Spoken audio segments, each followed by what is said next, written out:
Good evening and welcome to tonight's program on Xi Jinping's political thought, a book written by Steve Tsang, who is here with us tonight. Tonight's program is a collaboration between the LeidenAsiaCentre and the Balie.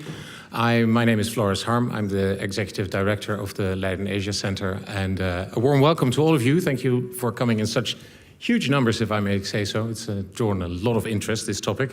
Tonight we'll be discussing the origins and the impact and implications of Xi Jinping's political thought, his ideology. What does he want? What does he want for China? Perhaps even getting closer to understanding who Xi Jinping is and where he's coming from. This will do with Steve Tsang, who's right there, who will be in a minute. Thank you. Sorry, who will be talking about his book in a minute, and then after that, we'll have a discussion here at the table, also with our second guest, Laura van Meegen, the new NOS correspondent. For the NOS correspondent in China, and with her we will discuss what it means in practice in everyday life in China, the political thought of Xi Jinping. Before I introduce Steve Tsang a little bit more, I have a few questions perhaps to the audience. The gentleman here right behind me, perhaps. What do you hope to learn tonight? Well, I think there's a lot of going on in China at the moment, and you hear a lot of news about the economic developments at the moment, the economic states, the support to Russia, whether or not it's an actual support. So, I think I hope to get a better understanding on the backgrounds to that, to the recent developments. Okay, very good. Thank you very much. Suppose the man who's there in a picture would be here tonight in real life and you could ask him one question. What would that be? Oh, difficult. I don't know. I'd be embarrassed, I think, but and I don't know if he'd speak out the truth at all. So difficult. Maybe on the situation of Taiwan, but. The situation of Taiwan, that's very good. That's definitely a good topic, because Steve Tsang has also said something about this topic. Last but not least, what would you like to ask Xi Jinping? That's an excellent question. I have honestly no idea what I would ask him. Perhaps I would ask him about what he has in kind of, like, what kind of goals he has in mind. But I wonder whether we would get an actual answer beyond any talking points. We'll see. Okay. Very good, very good. Well, this same question will be asked to Steve Tsang in a minute, but before we do, I'd like to give him the floor. Please give him a warm hand. So a little bit confusing with the different microphones, but just quickly, Steve Tsang is a political scientist and historian. He's also the director of the China Institute at the London University's School for Oriental and African Studies, a very magnificent institution, and has written a number of books on Chinese politics. His latest book, as I said before, is this book, The Political Thought of Xi Jinping. He's a frequent guest on the BBC, Sky News and Channel 4. So again, Steve, please, if you'd be so free to enlighten us on the political thought of Xi Jinping.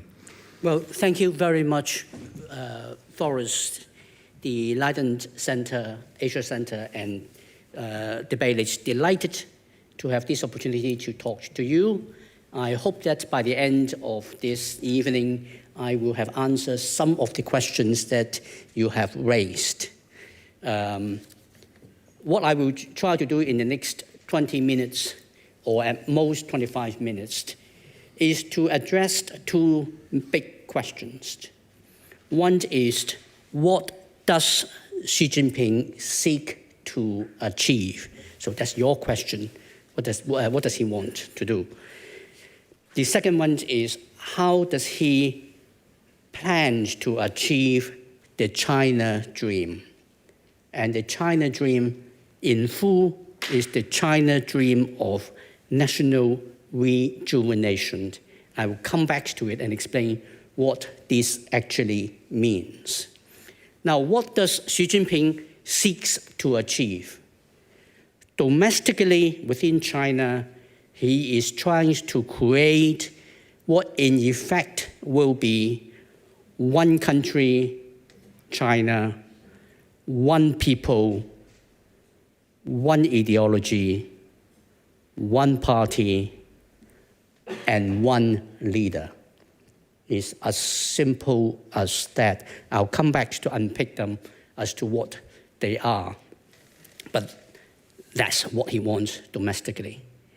Externally, which means that going beyond China, and it's easy for us to think of it in terms of Chinese foreign policy, but in fact, to Xi Jinping, it's not so much about external policy and how to manage it, as to about delivering the China dream of national rejuvenation. What does that mean? If I could borrow from a very populist American, who may not be everybody's favorite cup of tea, it is effectively to make China great again. Now, Xi Jinping believes that China historically had been absolutely magnificent and great. And when China was the world's most powerful, rich, innovative, culture, civilized country in the world, it delivered Pax Sinica, that it was so magnificent that its neighbors looked up to China, drew inspiration from China, and wanted to imitate. And the others follow. Now, if everybody else simply embraced Chinese leadership, then you had Pax Sinica. There would be no need for China to use force to subdue any country. And the world will be a harmonious place. Now, the problem with that, of course, is that it was very, very bad history. But this is something that he believed in. And in that conceptualization, that world order was called Tiansha. Tiansha in Chinese is two words. Tian is heaven, sky. Sha is below, under. So it's all under heaven. It all work the same. And this is what he ultimately wants. And I'll come back to it when I talk about what he wants, what he tries to achieve at the end of it. But I will start off in terms of how to achieve the China dream by looking at how it is to be done domestically first, because it will have to be done first and foremost in China before it can be shared with the rest of the world. And if you like, Xi Jinping looks at the world in concentric circles. I will start off with 3 concentric circles. I will later on expand it into 4. The 3 concentric circles would be that you have the outer circle as China. So you have an inner circle, and that is the Communist Party of China. And at the bang in the middle, the core of the Communist Party is the leader, supreme leader, Xi Jinping himself. So when he looked at China's national interests, it's exactly the same as the interests of the Communist Party. When he looks at the Communist Party, he is really looking at the core leader himself. That's how he sees it. And the 4th circle that can be added is the rest of the world. That's when you deliver Pax Sinica. I'll come back again to that later in terms of the Pax Sinica. Now, if this is the kind of way how he starts off looking at the world, the single most important part of his formulations to deliver the China dream is to put the party at the center of everything.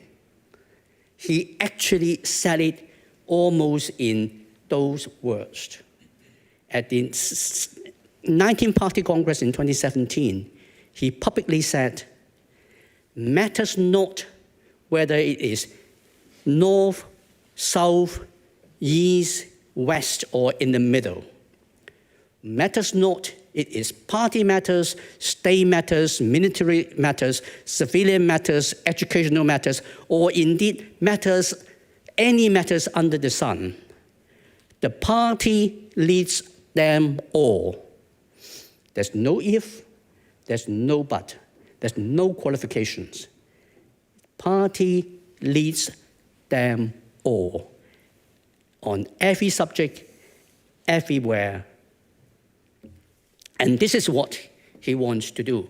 And this explains why, from when he became leader of the Communist Party and therefore of China in 2012, the first thing he did was the anti-corruption drive, which was often mistranslated in the Western media as the anti-corruption campaign. It's not a campaign. Campaign has a starting point, it has an ending point. A drive can continue forever. And it was an anti-corruption drive. And it was an anti-corruption drive as the trading name of something more important. The other thing which is more important is a party ratification campaign, an operation to constantly purge the party of the disloyal or weak-minded comrades, so that the party will all function as one, supporting and following the leadership of the core leader himself. And 10, 11 years on, that anti-corruption drive continues. And it is not going to stop because it is all about making sure the party will follow the leadership of the core leader. And for the first 10 years of Xi Jinping's leadership, this anti-corruption drive took out about 200, they call tigers. Corrupt tigers are basically leaders of ministerial rank and above, vice ministers and above. About 200 of them were brought down. Not one of them was a Xi Jinping protege. But in the last year or so, a couple of them who clearly are Xi Jinping proteges, like the former Foreign Minister Qin Gang or the former Defense Minister Li Shangfu, have been brought down. So he's changing that in his second 10 years, that because he no longer could just take down the people who were outside of his faction, when he transformed the entire Communist Party into the Xi Jinping faction, by the end of his 10 years rule, he had to start taking down his own people. And that is going to continue. And what Xi Jinping is trying to do, some people will say, is attempting a kind of restoration of the Mao Zedong era. And I don't know how much you know about Chinese history and how much about Mao Zedong and Liu Shaoqi and all that. Mao Zedong was the founding father of the People's Republic of China and the leader of the Communist Party, if you like, effectively dictator for about a quarter of a century. He was assisted by a very able deputy called Liu Shaoqi, and Liu Shaoqi was the ultimate party man. He's the man who wrote the manual of how to be a good Communist Party member, how to be a good communist. And the difference between Mao Zedong and Liu Shaoqi was that Mao was always about the so-called revolution, whatever that he said it was, and about his leadership. Liu Shaoqi was always about the Communist Party. That's why he's the ultimate Leninist. Leninism is about organization, about the party. Xi Jinping is not trying to attempt a Mao Zedong restoration, because a Maoist revolution will return China to the kind of chaos that happened in the Great Leap Forward or the Cultural Revolution, which caused tens of millions of people to be starved to death in the Great Leap Forward, and millions and millions of people, hundreds of millions of people being politically persecuted in the Cultural Revolution.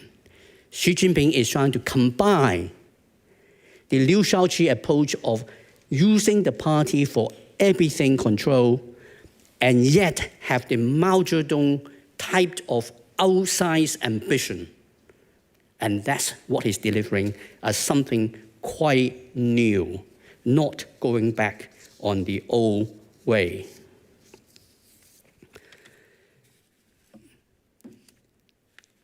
The third thing that Xi Jinping tries to do is ideological indoctrination. And this is why the thought of Xi Jinping becomes important.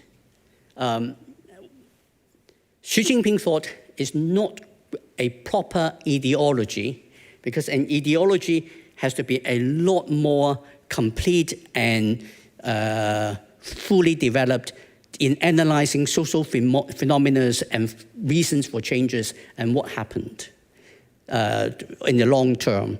Xi Jinping thought basically ends by 2049, 2050, which is the time frame he has set for China to be made great again, for the China dreams to be completed.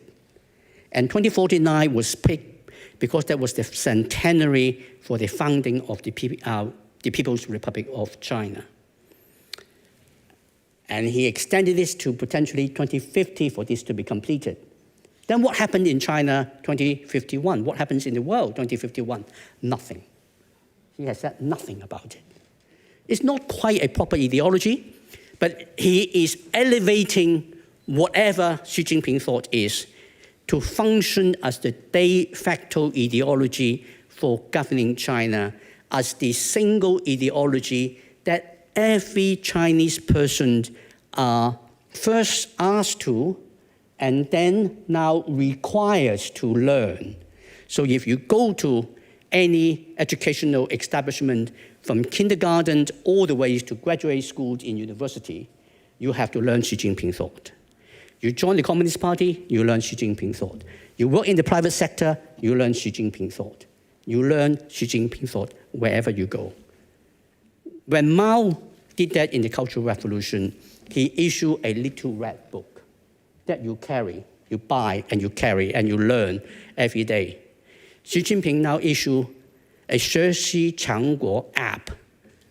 You put it on your mobile phone. And it is a very user-friendly app. It becomes even more and more user-friendly and helpful, because when the pandemic happened and when people need to have a health clearance notification, you can have that on your 学习强国 app. So you could actually use it. And that app not only tells you what to learn, that app monitors how you actually learn. Now Big Brother knows what you are doing. More effective than Santa Claus. He knows if you have been naughty, if you have been lazy, and you may not get the due reward that you deserve, or you get something else. The ideological indoctrination is to make people believe in Xi Jinping thought, in the importance of the China dream, in how whole country needs to function effectively as one, how all the people need to think as one, and it gives you the means to educate yourself through the help of the app to be able to do so. And this also means it leads to the fourth feature, which is about upgrading the de facto social contract. Now, for those of you who have been paying attention to China's politics and history in the last 40 years, you would have heard about that so-called de facto social contract that the Communist Party had with its people in China since the Beijing massacre of 1989, which was basically that if you support the Communist Party leadership, in return, the Communist Party promises you that tomorrow you will have a better day than today, that material benefits will improve steadily so everybody's living conditions will improve. Xi Jinping is upgrading that. He's saying that, no, the party can do better. We don't want you to be just thinking about material well-being. We want you to be thinking about other well-being. What about your mental well-being? What about being very, very proud Chinese, proud of the country, proud of what this country can do? Don't you realize China was humiliated by the world for a century before the Communist Party came to power? So without the Communist Party, China and the Chinese were nothing. Don't forget, the Communist Party was in trouble when Xi Jinping became leader.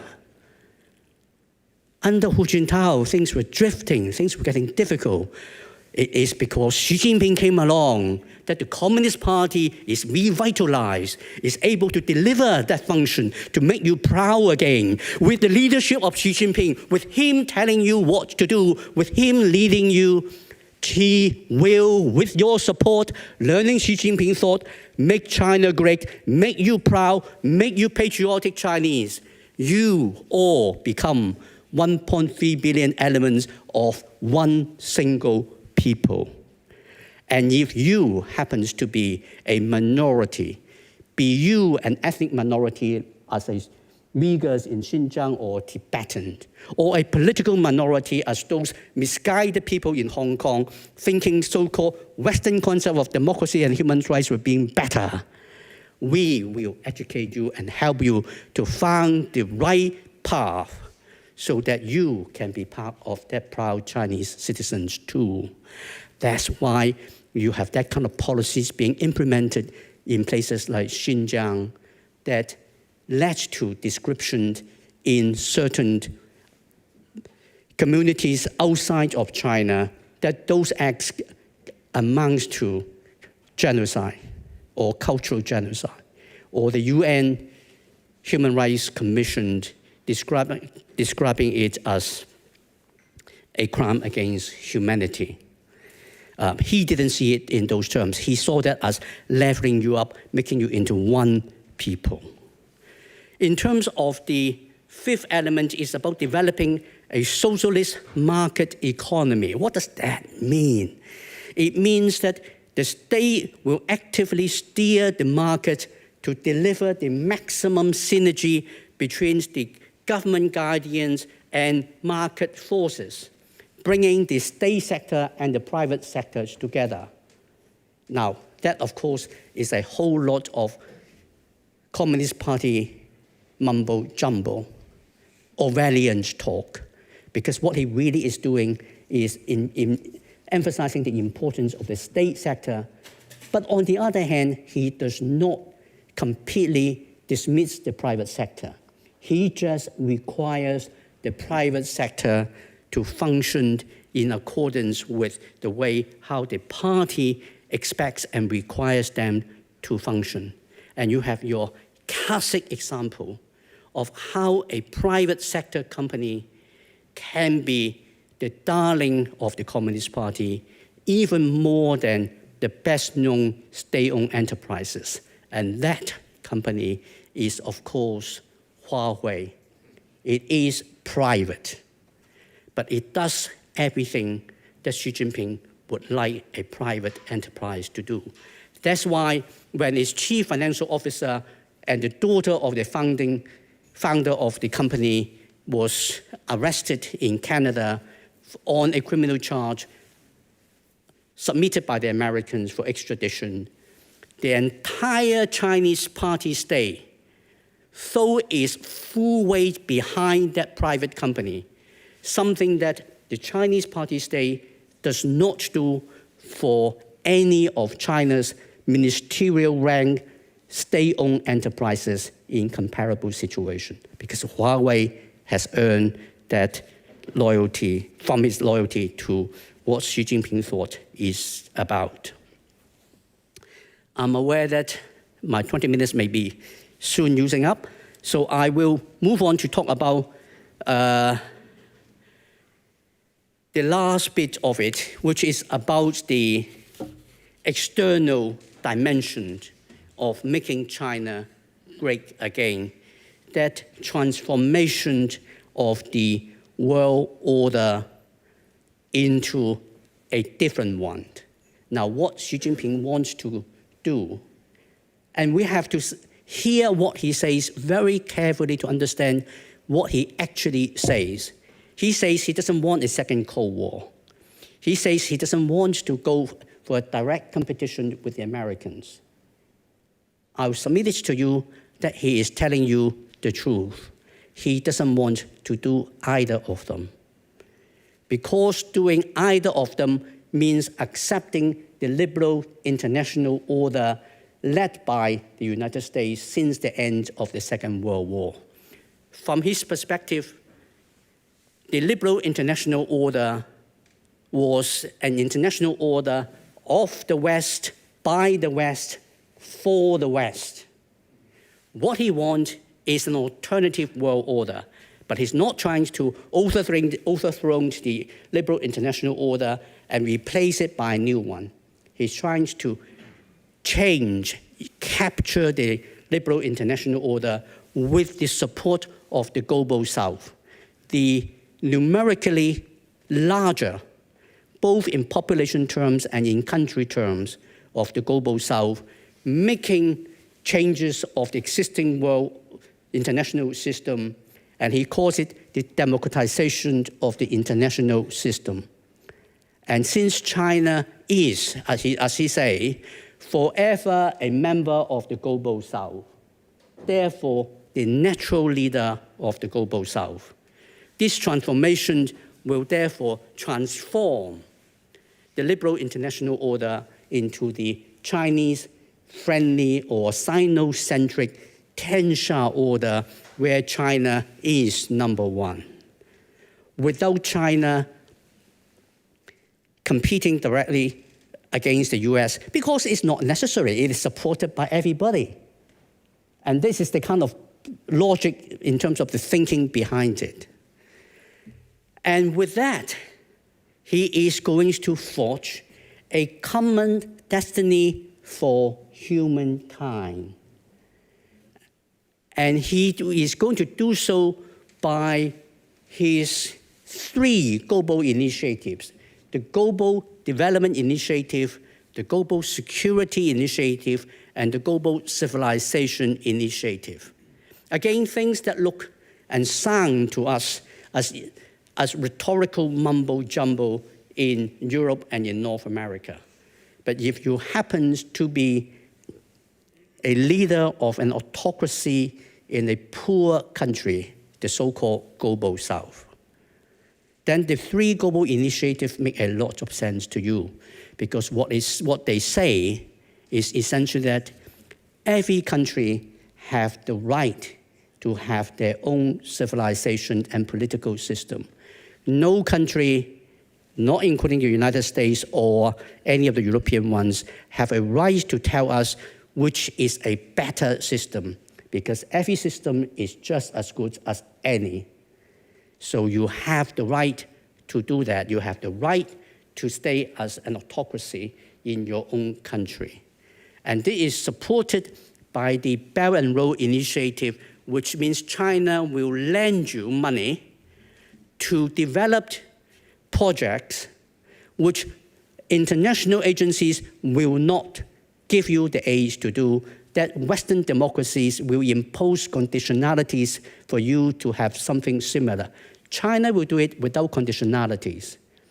And you can see why he can be getting a lot of support and making, therefore, changes within the UN system and being able to make that change. And so ultimately, he is hoping that with the support of the global South, and this explains why last year, when he had to limit the number of foreign travels, he would not bother to go to G20 when it was held in Delhi, in India. But he would go all the way to Johannesburg for the BRICS summit. because BRICS is something that he can use to build up his support in the global south. G20 is part of the liberal international order. And so he is saying that when that change happens, then America will naturally find its right place in that new world order, which will not be the dominant one, because it will not enjoy the support of the majority of the countries in the world. China willingly will have to take on that responsibility for the greater good of humankind. I end by just highlighting that I am not saying this is what I believe in. I'm saying this is my interpretation of what he is saying and what he believes in. I also do not say that I think it is a good policy or that it can or cannot be done. I'm simply explaining his thinking on the matter. With that, I hand it back to you, Forrest. Thank you. Thank you so much.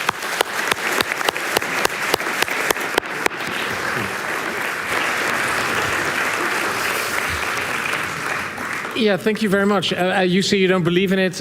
Nonetheless, you're very passionate in when you try to render what Xi Jinping political thought is about. So thank you very much for that. As I mentioned earlier, you've written a number of books, more than 15. But this is the first leader that you chose to focus on his ideology. There have been a number of leaders before who all tried to sort of put their own flavor over their reign, let's say. I mean, Hu Jintao had his harmonious society and Jiang Zemin and all of that. But you didn't devote an entire book to their ideological, let's say, takes on communism. With Xi Jinping, however, you did. Why exactly do you feel that Xi Jinping thought is that important to analyze completely? Well, Xi Jinping genuinely is very important, whether we like him or not. One of the things I say in the book is that if we use the language of the digital era, we will be able to see that the hardware in China, the political system, the structure of the political system has not changed since it was founded as the People's Republic of China in 1949. But the way how that system operates has changed fundamentally. I would say that, and this is what I've been pushing forward in the book, is that there were basically 3 major changes in the operating system. You have Mao Zedong, who introduced what effectively was operating system 1.0 for the first 25 years of the Communist Party rule in China, and it was all kinds of chaos and problems and issues. Deng Xiaoping came in, he completely changed that, and I would say it was replacing operating system 1.0 by 2.0. But a lot of operating system 2.0 under Deng Xiaoping was about institutionalization and trying to make sure that the party system will not recreate the kind of conditions for the emergence of a strongman or dictatorial leader. In the end, that system was not changed enough to prevent that from happening.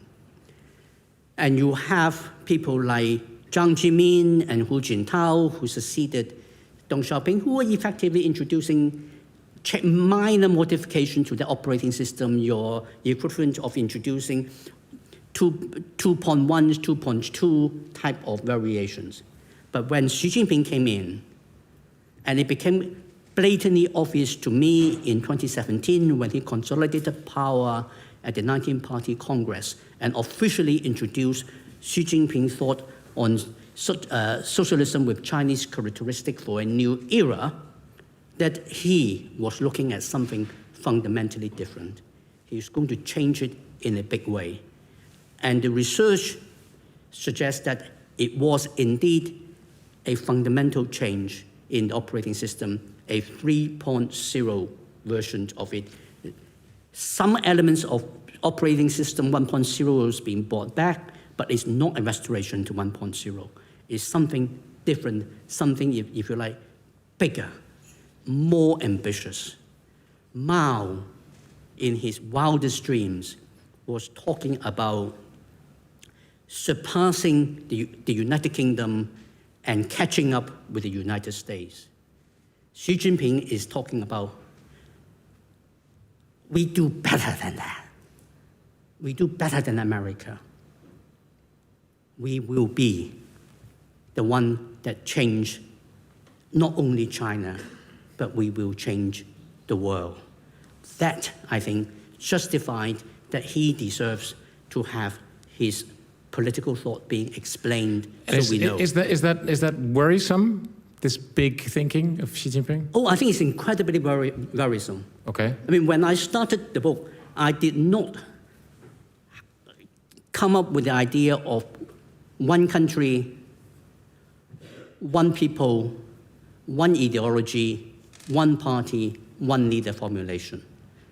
That's a conclusion that I draw with Olivia at the end of our research, when the evidence were pointing, this is what he was trying to create. And it is terrifying when we see something like that. Mm. And I was very careful to not use some of the other historic terms which could get people into other kind of conversation, because we simply focus on describing what he actually was trying to do, but that's what he's trying to do. The one leader bit explains why, up to now, age 70, there is still no arrangement permitted for any successor. And you come to this conclusion because you take this literally from what is being written and said by Xi Jinping, or are you reading between the lines? I mean, how open is he about this ambition?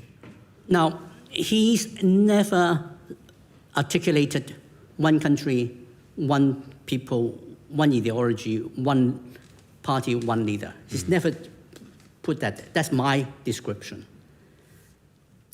But he said enough to point to what it is, and we collaborate that from what he said with what he's actually doing in terms of the policy. I mean, we have to start with elements that we do know, which is that he is not a stupid man. He is one of the more able of the leaders of the Chinese Communist Party. So he knows what he is actually doing. And when he is doing something, there's a reason for why he's doing it. And when he was doing what he's doing in places like Xinjiang, was he really thinking about genocide? Or was he thinking about something else?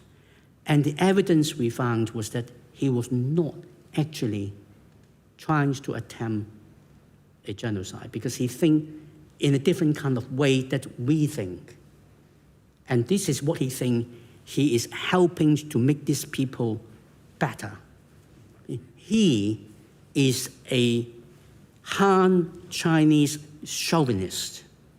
He believes the Han culture is what Chinese culture is about. He is trying to make the Uyghurs more like proper Han Chinese. He believes that Communist Party members, loyal Communist Party members, are better people than non-party members. He wants these people to become loyal, patriotic Chinese. He is seeing it as a kind of leveling up. Now, it will not look anything like that to the Uyghurs and the others at the receiving end of it.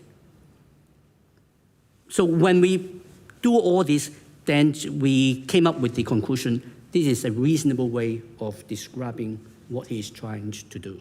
Okay, thank you. I'm curious, I read an article where you were characterized as a China realist. What does that mean? Sometimes that's shorthand for a China hawk. Is that just to, I'm curious about your own take on China and... Well, I certainly would never call myself a China realist, so I don't know the people who call me a China realist, what that is supposed to mean. But how would you describe yourself? How I would describe myself is that I am an academic who follows the research and draw the conclusions on the basis of the evidence I have without fear or favor. And that's exactly why, if I would say that what Xi Jinping is doing is something that's terribly worrying, I would equally be ready to say that for a quarter of a century, the Chinese Communist Party, from since the end of the Beijing massacre of 1989, for a quarter of a century, it did not make one major policy mistake that could potentially threaten the rule of the party state. It's an achievement that I would have hesitation describing any democratic government we have anywhere in Europe or North America being able to achieve in that same time frame. Does that make me a China basher if I'm willing to acknowledge that? But acknowledging that, I think, is incredibly important because that was what made the China miracle possible so far. The kind of changes which we have seen happening in China in the post-Mao era. And that has been put to an end with Xi Jinping replacing collective leadership by his own strongman rule in 2017, 2018, and putting China on a different trajectory in terms of its development. That's dealing with facts. As far as I'm concerned, I don't see that as either panda hugging or panda bashing. Okay, thank you. That's good. That's very good. I think it was the same article. It also mentioned your younger years. You were originally from Hong Kong, and where you actually were. There was a moment where you were taken in by the communist ideology or whatever the Chinese communists were doing at the time in China. In fact, I've got the analogous version of the app that you mentioned earlier. You were carrying out around one of these little red books as well. Then, so you were taken in, you went to China in early 80s maybe, and things changed. What happened during that visit? Okay, I grew up in colonial Hong Kong. In my late teen years, I was a rebel. I couldn't understand why I would go to a school. On the wall was the picture of a white queen, Queen Elizabeth. And we're all supposed to be so deferential to her. Why?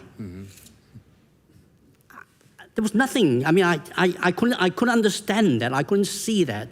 So I went to bookshops. They were mostly, in fact, Chinese government-supported bookshops. There were plenty of books about China, about Chairman Mao, the great things the Communist Party had done. I read every one of them. And they were also the early stage of some of the American China watchers who were publishing about China in glowing terms, and Edgar Snow, Rest Over China, and all that. I was a little Maoist. I was such a little Maoist that in my first year as an undergraduate at Hong Kong University, I took my girlfriend to China on the first summer holiday we had.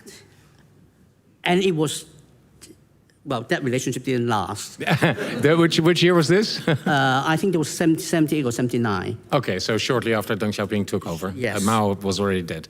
Now, it didn't work because when we had to physically walk across the border into Shenzhen, board the train, when the train rolled out of the station heading north to Guangzhou, I didn't pay attention to the girl. I paid attention to every single thing outside of the window of the train because I wanted to watch, to find about China. We got to Guangzhou, then we got to Guilin, and that 1 week or so of experience was mind-changing. I was reading Communist Party propaganda saying that in Shanghai in the interwar years, there were these international settlements run by British colonial police who put up plaques that says, "No dogs or Chinese in the park." That was pretty hurtful, I thought. And then what? I was such a little Maoist. When I got to Yangshuo and we went on a river cruise to a beauty spot called Yangshuo, I asked the local, "How do you go?" And they said there's a local ferry. You go early in the morning, 4:30, you queue up there. By 6 o'clock, they open the booth. If you are the first 25 people, you get your ticket. If you're number 26, you don't, or something like that. So I went to the local shops, bought the mouse suit, and went up there early in the morning, walked for 40 minutes, wait for it, got the ticket, got on the ferry, and then it was on the lower deck. There was an upper deck on the ferry. I naturally wanted to walk up to the upper deck because it got a better view.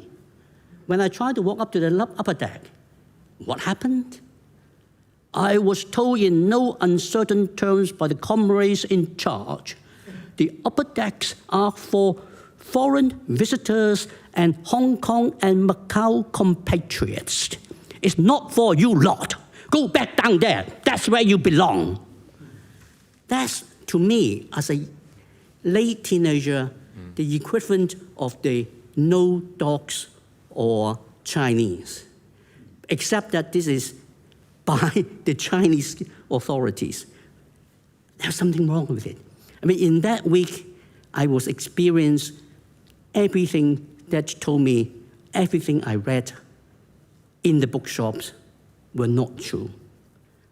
And the ultimate irony was that when that journey ended, when I was about to cross that border back into Hong Kong, I saw the Union Jack flying at the border and the Hong Kong policemen in British khaki. For the first time in my life, I thought, yes, I'm going home. Yes, that's where I belong. Yes, actually, those people never actually discriminated me. It's my people who discriminated me. That's got me start thinking. Well, thank you. That's a great story, and it basically also a story about the mismatch that you saw between the official ideology and what happens in the street. Perhaps that's still going on, but this is maybe also a good moment to introduce our second guest, Laura van Meegen. Please, if you could join us, give her a warm-up hand. As I said before, Laura is on the cusp of starting her new job as the China correspondent in Beijing for the NOS. And before that, you did a number of things. You were working at Stanford doing research there, but before that, you were also working at the Dutch embassy in Beijing. Right in the middle of the corona pandemic, I saw, 2019 until 2022. Yeah. Talk about Xi Jinping's thought or ideology and the impact that it has within China itself. I mean, you have a fairly recent experience of that. Do you see a similar mismatch now between what's written or proclaimed by Xi Jinping and what you see in the street? Or do you actually see that the impact is definitely there? How does it... I feel that there's a twofold experience. On the one hand, as a foreigner in China, you have a position of privilege, and on the other hand, you have a position of being regarded as highly suspicious and potentially dangerous. Mm-hmm. On the street, basically, it's still a lot of interest that people have for you, especially if they're from the less developed provinces, because you are somebody that they've never met in their life before. But simultaneously, and especially during COVID, there was this narrative of you should be afraid of foreigners being pushed in national media. They are the ones that carry the COVID disease. They are the ones that will infect you. This is why we're closing off the country. This is why we need to have central quarantine. And how that played out then in person is that people would put up their mask when I walked by, because they were afraid that I would infect them, which is, I mean, similar experiences were here in Europe or in China as well for people of Asian descent, right? Which was an interesting and horrendous side effect of multiple racism. But so if you ask me about how do you see these differences, I think it works both ways. So there's interest on the one hand, but also suspicion on the other hand. Mm.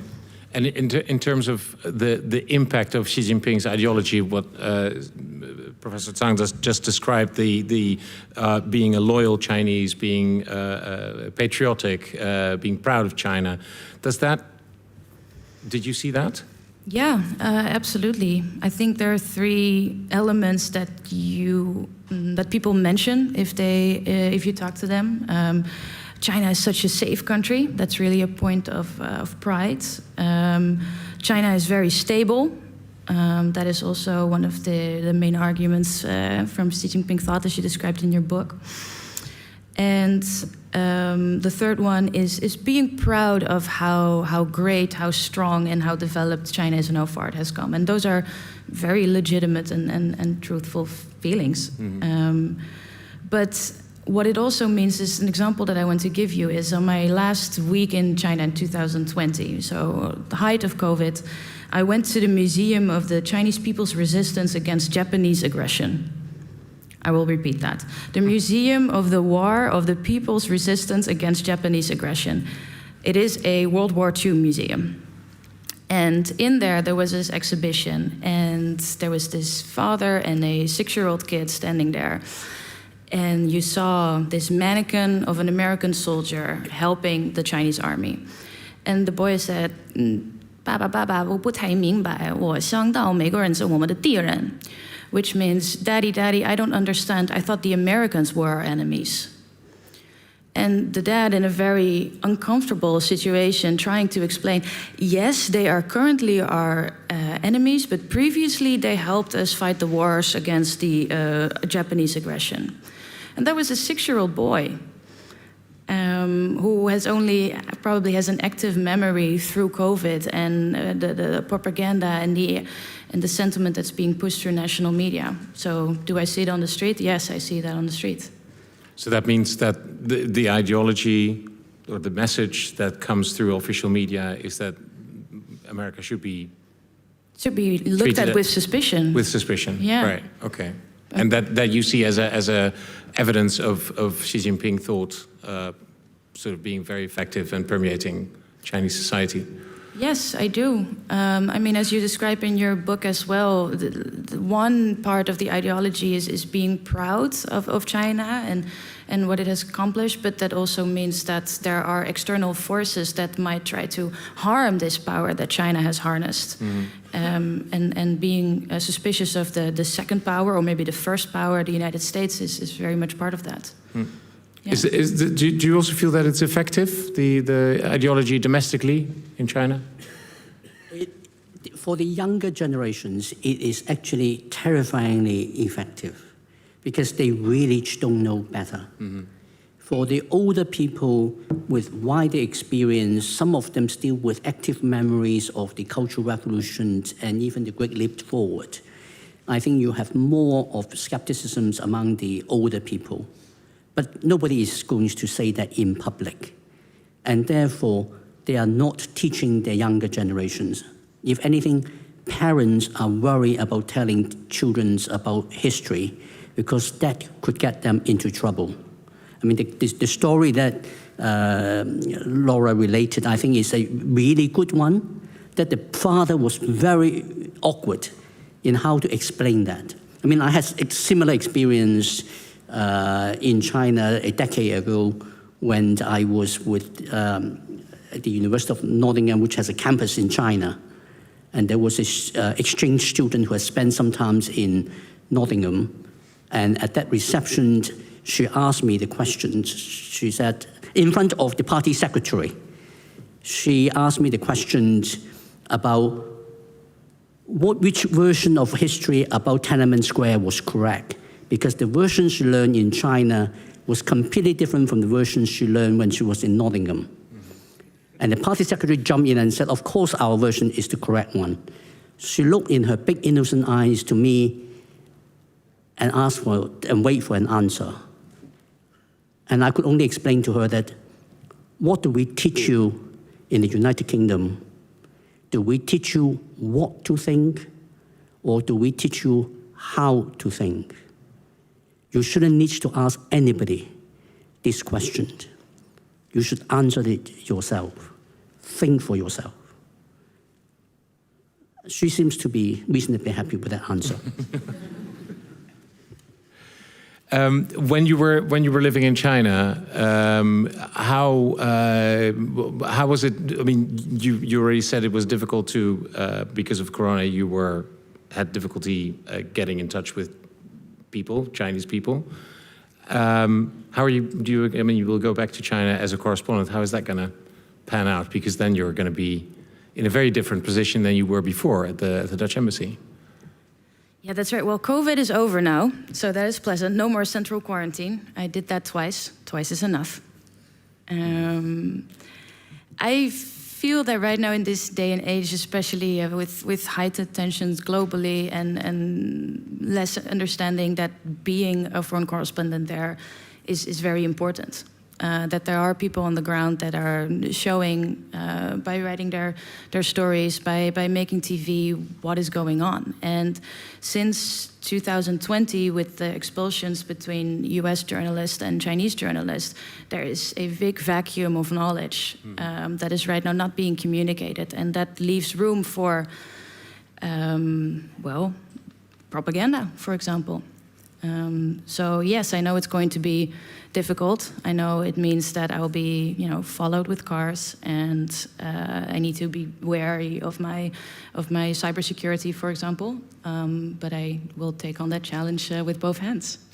It's going to be a big challenge, Yeah. I think. I mean, listening to the report by the Foreign Correspondents Club the other day. That's right. Which says that the position of journalists has not improved since Corona. And has only gotten worse. 99% of respondents said that it was harder this year than previous year. Yeah.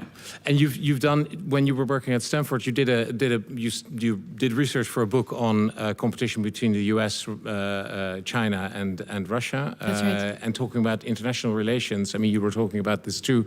What was the main idea? How did Xi Jinping thought come into that research? How Xi Jinping thought came into that research is really what are the elements and how then should the United States potentially respond. The book, which is still in production, is really written from that perspective. And it looked at the Confucius values in Xi Jinping thought. It looked at the importance that he attaches to principles in international relations, for example, non-sovereignty, of the sovereignty and non-intervention. And mainly the external elements of that. So that what would that mean in contact with China? Yeah. In your book, you also talk about this, about China, whether or not China or Xi Jinping wants China to take over the position of the United States as the sort of global hegemon in the world. Can you expand on that? Well, what I say really is that China does not seek to replace the United States as the global hegemon, because doing so means taking over the kind of responsibilities that the Americans has as the global policeman. China has no intention of doing that. What it does want to do is to change the rules of the game. So the international order is being changed, and therefore a new international order will be effectively be put in place, even with the old structure in place, like the same UN system, but by which China will not assume the kind of function that the American has played in international security issues. So if you then have a crisis like what we have in Gaza at the moment, don't expect China to come in to sort it out. Right. China will say, we respect everybody have their rights to do whatever they want to do, except that when it is being done by non-China friendly countries, they usually are doing the wrong things. And for China-friendly countries, they usually are doing the right things, like what the Russians are doing in Ukraine. They are doing the right thing because that is what really should be done. Even though before the war, China had extremely good relationship with the Zelensky administration in Ukraine. Right. So, but you're saying it doesn't want to have a direct confrontation with the US, yet at the same time it has the US in its, well, what it feels is its backyard in, or helping Taiwan and so on. How now does he propose to deal with that? This is the really clever bit, and this is, I think, the question you asked about what happens to Taiwan. The China dream of national rejuvenation cannot be achieved without Taiwan being made into part of China. Say that again? The what? The China dream cannot be fulfilled without Taiwan being made into a part of the PRC. So Taiwan has So to go Taiwan back into will the have fold to be taken back. to realize this China dream? Yes. Okay. The question is how? So before 2049? By 2049 or 2050 at the latest. Okay. It will have to be done one way or the other. Preferred solution is Taiwan accept China's terms, then it's a peaceful reunification. Yeah, unlikely. Well, Or not? a democracy that is a medium power historically has never surrendered because of an existential external threat. Medium powers that are democratic had only been conquered, never surrendered. So there's no reason to assume why Taiwan, which is a vibrant democracy and a medium power, believing that it has a superpower supporting it, will ever accept surrender terms. So yes, it means that force will have to be used. And this is where the clever bit comes in. Taiwan is everything. China takes Taiwan will completely change the geopolitics in the Indo-Pacific and the global balance of power. Because China can only take Taiwan if China can either deter the Americans from interfering or inflict sufficient damages to American forces that the Americans back off. Either way, the US will completely lose its credibility as the guarantor of the peace and security in the Indo-Pacific. Japan will no longer rely on the US-Japan Mutual Defense Treaty, nor with South Korea. The entire ASEAN 10 countries will do their deals with China, and the rest in that region will basically fall in line. And America will lose its credibility as the power that upholds the liberal international order. So those other changes that China tried to achieve through the global South will all be achieved fairly quickly. So in your reading of this Xi Jinping's ideology, Taiwan is the key to all of these problems. It will solve everything. So it means that the pressure on Taiwan, is there a peaceful solution? Well, you just said they have to turn back into the fold, but apart from that happening, there is no peaceful solution possible. Well, the only peaceful way to resolve this is an effective deterrence. An effective deterrence does not mean what we are hearing from Washington today, because what Washington is talking about in terms of deterrence is conventional military deterrence, that the US and build up enough forces and alliance systems and reinforce Taiwan's defense capability to deter China. Now, this cannot work. It cannot work because of the changes Xi Jinping has brought into the Chinese political system and how it operates. Xi Jinping holds the Central Military Commission, which is the highest command for the PLA, and say, we have to take Taiwan. It's a historic mission. It must be done for the fulfillment of the China dream. Admiral, will you do it? General, can you do it? What will you say? I would never dare to say no to that request. Because if you said so, you will be out today. If you are lucky, if not, you will be cashiered immediately. Right. No admiral or general will ever say that. Deterrence doesn't work because you have the capabilities to deter. Deterrence works when the one who needs to be deterred understands it and acts on it. And Xi will never act on it because nobody in his military command will dare to advise him to accept it.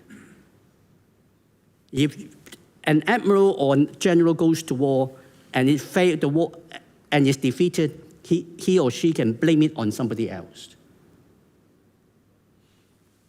Or he may not even lose the war. There are all sorts of outcomes that can happen. But he opposed Xi Jinping today, he's in trouble. the only effective ways to deter him is something that Xi Jinping instinctively and instantly understands. And this is a big if. If the United States can work with the Western allies, democratic allies, and this is not just Europe, but including Canada and Australasian nations and Japan and South Korea, and collectively they say, Xi Jinping, please don't invade Taiwan, because if you did, we will cut off our economic links with you. It means our economy will shrink 2, 3, 5, 6, 7%, depending on individual countries. But your economy will be 70% or whatever wiped out. The Chinese economy will The be Chinese 70% economy wiped will out. be substantially wiped out because of the extent of economic links we have.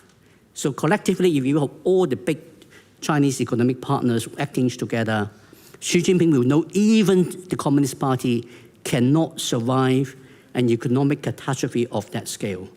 And it would be worth our whiles to make that sacrifice for the simple reason that if the United States end up in a war with China, the economic consequences for the world will be substantially more than a shrinkage of a couple of percentage of our economy. If we can say that credibly to Xi Jinping, he won't do it because his first and foremost priority, remember my 4 concentric circles, is the core, is Xi Jinping staying in power. He will not do anything to threaten that. Anything else is desirable. Taking Taiwan is desirable. Fulfilling the China dream is very desirable.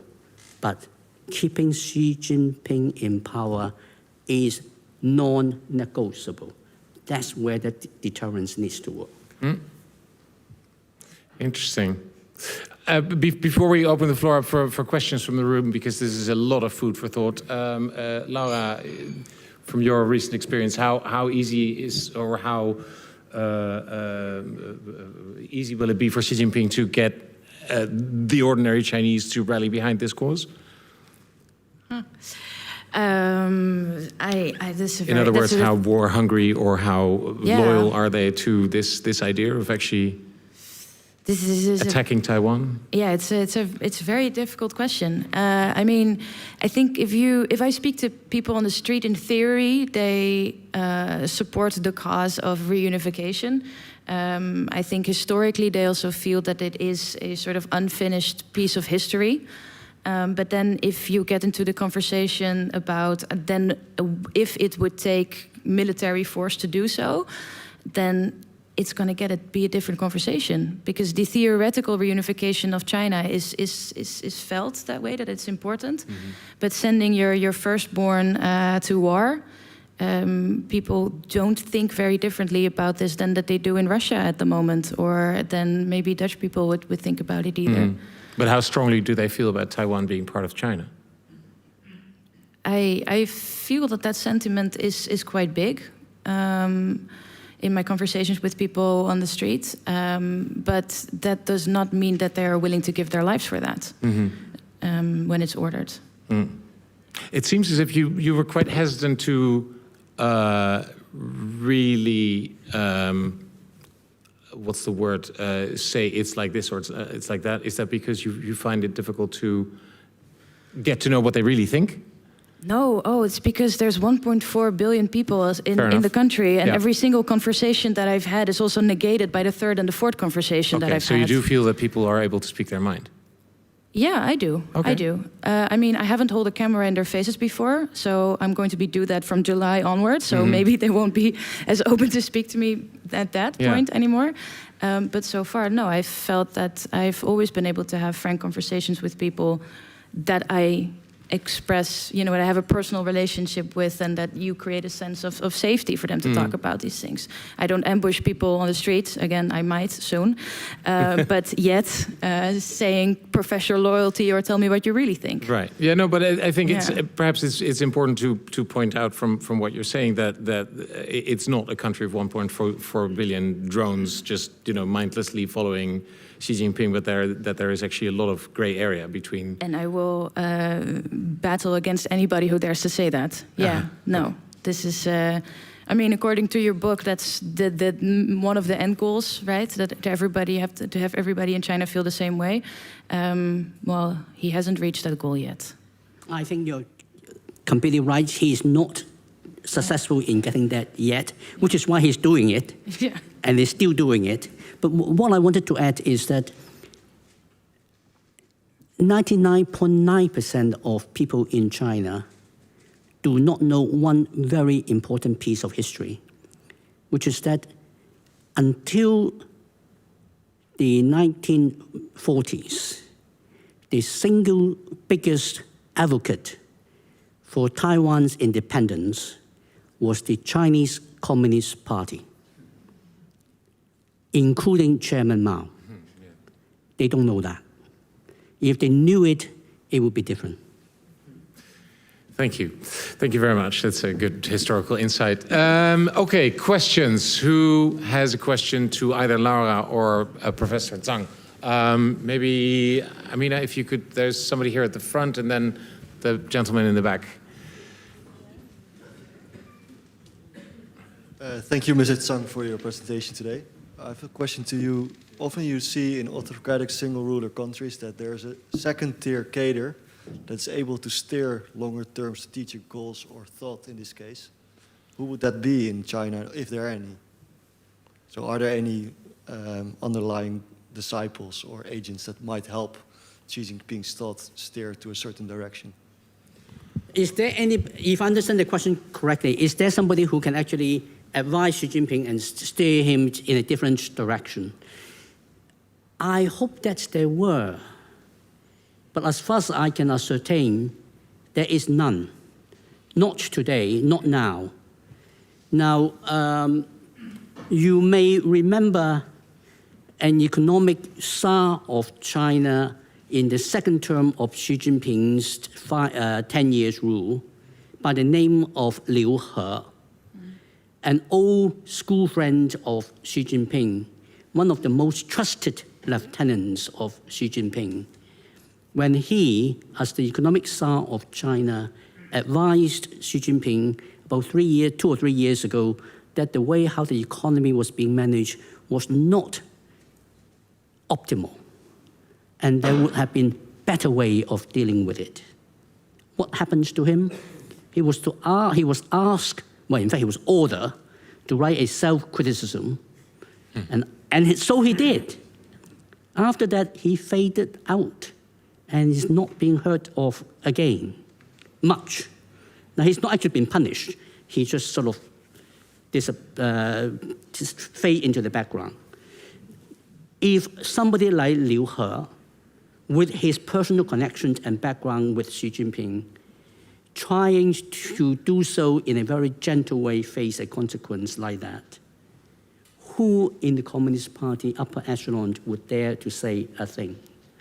We saw that at the 20th Party Congress, at the closing ceremony, when Xi Jinping asked the minder of his predecessor, Hu Jintao, to escort Hu Jintao out. The number 2 in China, the Premier of China, Olivia Cheung, protege of Hu Jintao, had his shoulder being tapped by Hu Jintao. And what did Olivia Cheung do? Deeply embarrassed, but struggled to keep his composure and still face the front and did nothing and said nothing. I mean, if this is what we are dealing with, we are not going to find anybody who would dare to tell Xi Jinping the truth. And that's the problem with that kind of leadership. Very much in contrast with the decades of Jiang Zemin and Hu Jintao, when in closed door, the Politburo Standing Committee and the Politburo of 25 could have fairly open debates on policy matters. That doesn't happen any longer. Thank you. Thank you so much. Yes, I mean, if you could, and please state who you direct the question to, please. Can you reach? Yeah. It's a general question. The United States has a system, and that is not really dependent on the actual president. But what will happen when Xi Jinping disappears, when he gets a heart attack? Will the system collapse or change?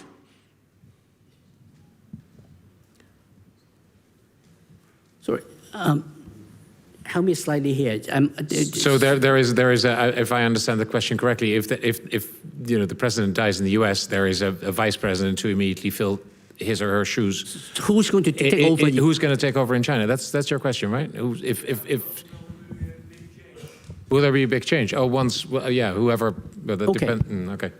There is no successor in place in China at the moment, which is a big change from the arrangement put in place by Deng Xiaoping after he became the de facto supreme leader in China. What previously had was an arrangement by which a annoyed successor would be annoyed 5 years ahead, and therefore in place to take over if anything should happen. Now, technically, you could have the vice president to take over, but the vice president actually doesn't do anything. The presidency in China is bogus. In Chinese, there is no such a title as president. It doesn't exist. There's a chairmanship of the PRC. There is no presidents of PRC. So you can't actually have that arrangement. And the so-called deputy chairman of the PRC is not a member of the Politburo Standing Committee of 7. So he's not at the top echelon of the party. He can't actually take over because he doesn't have that party seniority to take over. What will happen if Xi Jinping suddenly dies tomorrow is, since we are in a cultural center, may I ask, has anybody not seen the film The Death of Stalin? If you have not, then I will urge you to watch it, because that's what is most likely to happen in China if Xi Jinping dies, because there is no arrangement that is all agreed, and it will be a bun fight at the top and maneuvering amongst everybody who are in a position to try to seize power to do so. It was exactly what Deng Xiaoping tried to make sure post-Mao China will not have to face, and this is the situation that has been reversed by the replacement of collective leadership by strongman rule by Xi Jinping.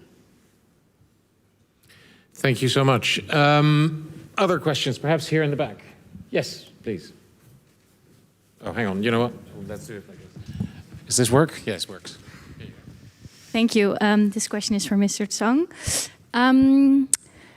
But I was wondering, a lot of European Union countries, but also the Netherlands, is now focusing on increasing their strategic autonomy and becoming less dependent of other countries for their, for example, energy supplies or their economies. But what triggered me is also what you said about China not being able to use force by invading Taiwan. Because of the dependencies that are in place in each other's economies, and how the Chinese economy would fall if they were to do so, and Western countries won't want to collaborate, for example. How would you see the need for becoming more and more strategically dependent together with those dependencies that might also sometimes be good to be in place?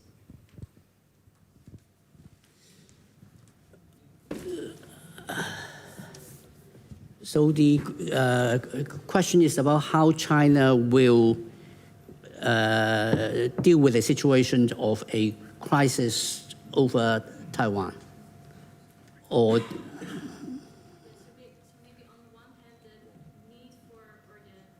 Sorry. What would you like to know? So there's an urgency for Western countries to become more strategically independent from the Chinese economy, for example. But on the same hand, the dependencies of each other economies is also what prevents China right now from invading Taiwan and using force. So how do you see those two forces taking place? So, yeah. I think that's a really good and important question. How do we balance the need, on the one hand, to have economic integration with China so that we can have that deterrence on the one hand, and how do we reduce our dependency on China, given it is not exactly intending to be our best friend? I think it's a question of how we actually strike that balance. If we go for the economic decoupling approach, we are reducing the economic integration, we are reducing the scope for us to have that leverage to deter China effectively. So I am not in favor of that decoupling approach. But a smart de-risking approach can be done. There are certain parts of the economic dependency we have on China which are genuinely very dangerous, and those we need to address. But there are many other parts of economic integration that we can continue to maintain. What we have to bear in mind is that we are not the only people thinking about this. Xi Jinping is already thinking about this, and he is already devising a policy to address that. And he calls it the dual circulation policy, which is to have two elements of circulation for the Chinese economy. One is an external circulation, which continues to tap into the Western economies, but not making the Chinese economy overly dependent on the Western economy, and at the same time strengthen the domestic circulation of the economy, which will enable the Chinese economy to survive a break in the economic relationship with China. So they are already doing exactly what I think we need to be doing. We need to do that. But the biggest issue here is that the West is a very loose description. There is no such a thing as the West.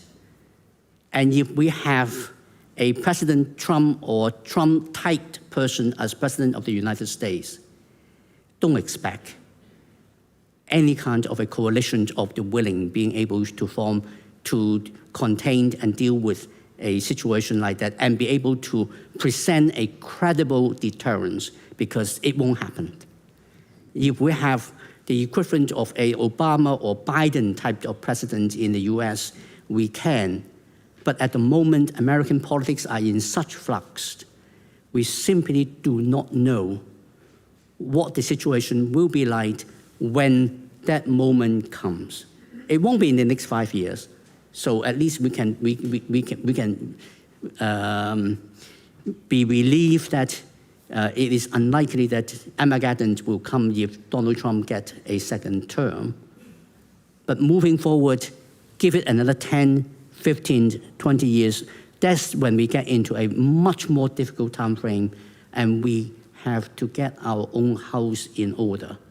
If we don't get our own house in order, we are going to be in trouble. The way how I see it is that the US need to engage in China in a beauty contest, not simply in a confrontation.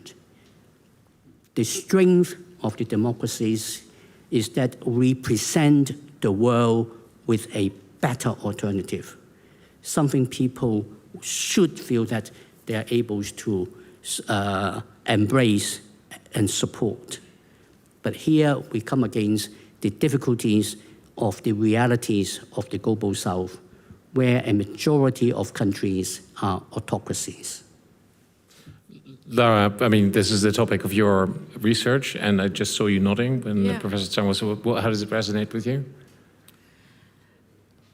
I mean, the thing that you ended on with the global South, I think it's very much an issue right now, that European and American politics are overlooking the needs of the global South.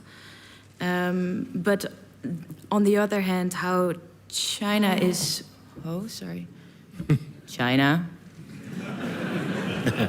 Yep, they're here.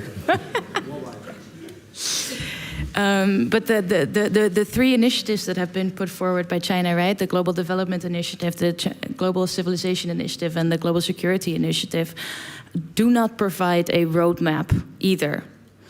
And they are maybe a little bit like Chinese ideology. There are a lot of elements to it, but there is no roadmap of how to go forward and how that would mean in practice for the Global South.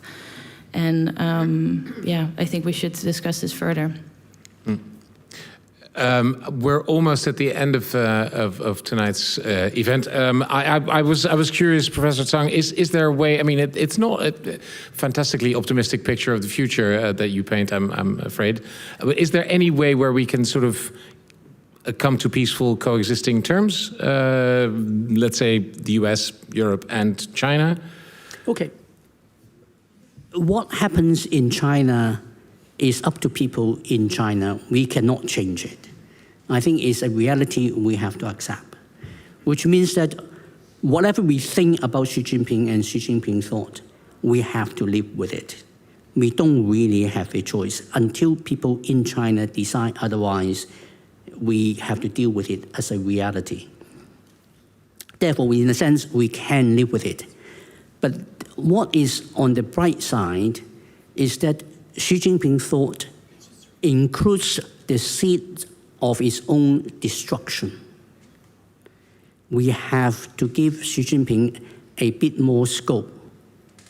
A bit more scope. To undermine himself. I see, okay. Now, even that appeals to the Global South is fundamentally transactional. I think what Lara has said is important, that the narrative the Chinese are putting really isn't so compelling. It is accepted and embraced because autocrats in poorer countries have a vested interest to work with it.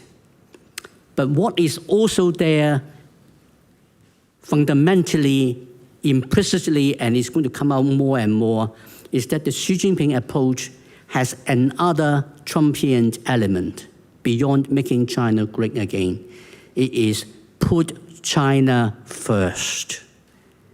Because he's constantly putting China first, it is not going to take very long for the others to realize that the rhetorics of the democratization of the international system is really not about the democratization of the international system. It is really about using the Global South to enable China outcompete the Americans. I mean, when I keep on saying that we have to understand that Xi Jinping doesn't want to compete and outbeat the Americans in the current world order. He's trying to transform it and change it.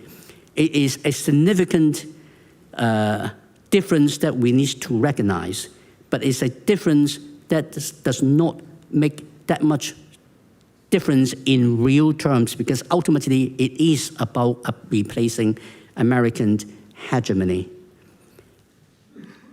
The Americans have been extremely poor in articulating a reality of the post-war world order, which is that the United States has functioned as a global hegemon, but it is the least bad global hegemon the world has ever seen. And there is no better potential hegemon which will behave less badly than the United States is behaving. Applause. And that is a message that it may sound negative, but it's a message that I think needs to get home. That if we collectively, as the humankind wants a future, we have to make sure certain really nasty things don't happen, like a war between China and the US. That's catastrophic. We have to work to stop that. Very good point. Thank you very much. Really, final question, because I raised it right at the start. After reading all the documents and all the statements that Xi Jinping has issued, do you feel that you have gotten to know him a bit better? I mean, what kind of a man is Xi Jinping? Does he ever tell a joke? Well, does he have any sense of humor, you feel? Xi Jinping is never wrong. And Xi Jinping is a transformational leader with a mission given to him by Marx. Well, I mean, he can't be have the mission given by God, so it has to be the equivalent of it. So I would still say Marx, even though Marx probably won't recognize the Marxism that Xi Jinping preaches. But that's a different thing. Mm. So he cannot have a sense of humor, because having a sense of humor means that you accept that you can be fallible. He is not. And this is what is so difficult for somebody who make a system function in a way that no longer allows anyone within the system or outside the system to question the authority and the correctness of decisions of the supreme leader, wherever that country is, whatever historical time frame we are looking at, is always very problematic. Regrettably, it is happening to us today. Thank you, Professor Tsang. Thank you very much for being here with us tonight. Thank you, Laura Vermegen, also, and thank you for everybody in the audience. I would like to point out at the very end that this book is not available here, but outside there are flyers that you can pick up where you can actually get a discount on this book, and becomes like dirt cheap. I would really recommend reading it, because it's an essential read to understand one of the most important political figures of our time. Again, it's the end too soon as far as I'm concerned, but there is always room for the third round right next door in the bar. So if you'd like to join us, then please, perhaps there you can also ask Professor Tsang an additional question or two. So thanks again for coming, and I'd like to everybody to give her a very good round. Well, thank you very much, Boris, Laura, and everybody. Thank you.